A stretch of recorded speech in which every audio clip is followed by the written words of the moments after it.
phakathi kwakaTjhirhweni noNtaka nonyaka zikhuphuke khulu izehlakalo zokukada, ukubulala, ukubetha ngehloso yokulimaza nokudlelezelwa kweenkoloyi.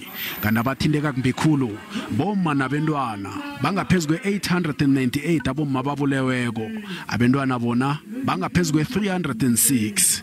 Ukuthunjwa kwabantu kukhuphuke khulu eMpumalanga kunye neGauteng, bangaphezulu kwe-1563 eGauteng, babe yi-1000 eMpumalanga. uCele uthi eenyangeni entathu ezi ngezibe nesihluku khulu ezizela inturhu kunye nezingakaphephi.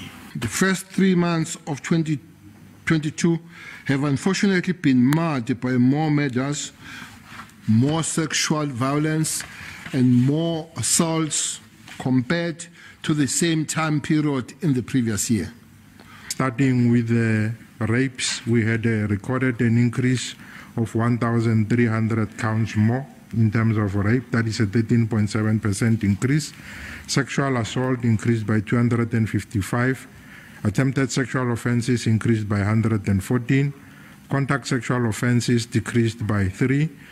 Police station eMlazi kunye neNanda KwaZulu-Natal lapha kubikwe khona izehlakalo eziningi zokubulawa, kanti police station eMamelodi East eGauteng kubikwe ngobuningi izehlakalo zokudlelezelwa kweenkoloyi, kulandela ipolice station eHarare eChingalanga Kapa ukwetshiwa kwemali ethuthwako khuphuke nge-26.2%. kanti uCele uthi ukurhagala kobulelesi kubanga kuhlayela kwamapholisa. uKomitjhinara wamapholisa uLieutenant General Sihlahle Masemula uthi bathoma amajima okulwa nobelelesi ngosihlabana ngalo umnyaka lo.